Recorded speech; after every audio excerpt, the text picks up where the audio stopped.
Channel पर ज़्यादा हम आएंगे तो हमारे पीछे भी ईडी आएगा, तो अगला आप लोग भी आइएगा।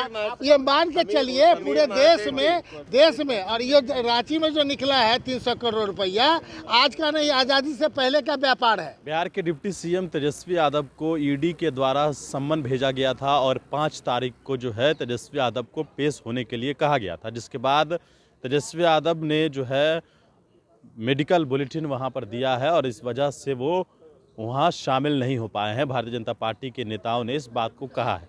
देखिए, अभी 10 सर्कुलर राबड़ी हाउस के पास हम मौजूद हैं और फिलहाल यहाँ पर जो है कहा जाए कि एक तरीके से सन्नाटा ही है। जो सिक्योरिटी गार्ड्स हैं वो यहाँ पर मौजूद हैं और आज तेजस्वी यादव को वहाँ पर पेश होना था। 5 जनवरी है।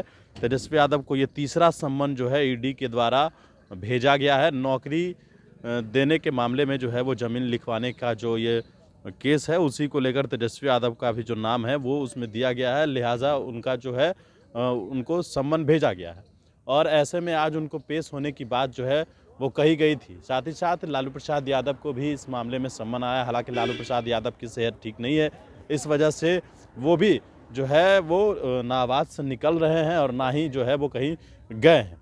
लेकिन जिस तरीके से बात कही जा रही है कि जो चर्चा है कि नीतीश कुमार तेजस्वी यादव में जो कल मुलाकात हुई है, हेमंत सोरेन ने जिस तरीके से इस्तीफे की पेशकश कर दी, क्योंकि 7 सम्मन हेमंत सोरेन को भी भेजा गया, हालांकि एक बार भी वो शिरकत नहीं कर पाए हैं। देखिए, 10 सर्कुलर राबड़ी हाउस की जो तस्वीर है वो आपको दिखा रहे हैं। साथ ही साथ यह सवाल बिहार सरकार के मंत्री से भी जब हमने किया कि आखिरकार तेजस्वी यादव को ईडी का सम्मन भेजा गया, उसके बावजूद भी जो है वो नहीं गए हैं, तो इस पर बिहार सरकार में मंत्री हैं उद्योग विभाग के समीर महासेठ, उनसे जब पूछा गया है तो उन्होंने साफ तौर पर कहा है कि जब आप आगे चलेंगे तो आपको भी ईडी का सम्मन या ईडी आपके पीछे लग जाएगी। क्या कुछ कहा है वो बयान भी आप लालू यादव से भी नए साल में अभी तक मुलाकात नहीं हुई है, तो क्या लग रहा है कुछ बातचीत चल रही है नीतीश कुमार को लेकर के या फिर? देखिए, बिहार के उत्थान के लिए सारे बातें हो रही हैं और पूरा देश जानता है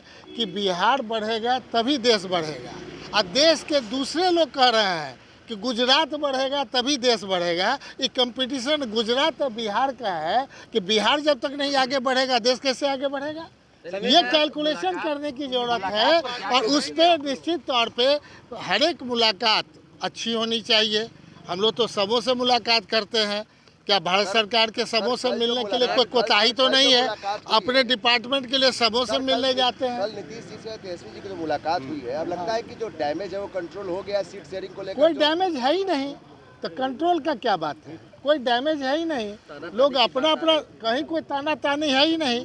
जिनका सोच है उनसे बात करिए। कुछ लोगों का सोच है और जो सोच है शायद वो सफल होंगे कि नहीं वो समझेंगे। मंत्री जी, आप देखा यात्रा से लौटने की बात कर रहे हैं। हमेशा मान के चला जाए कि हर एक पार्टी, नेशनल पार्टी जो स्टेट पार्टी है वो नेशनल पार्टी बनना चाहती है, कोई ऐसा तो नहीं है।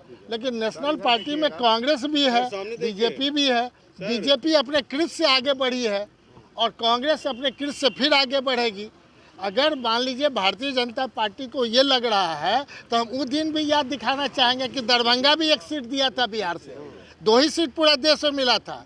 ऐसा मत कोई राजनीति करिए कि फिर पुनः उसको भवा पर आइए। जनता पार्टी की बात कर रहे हैं समीर महासेठ। हर एक का जो ज़्यादा बोलेगा वो ईडी तीडी के चक्कर में आएगा।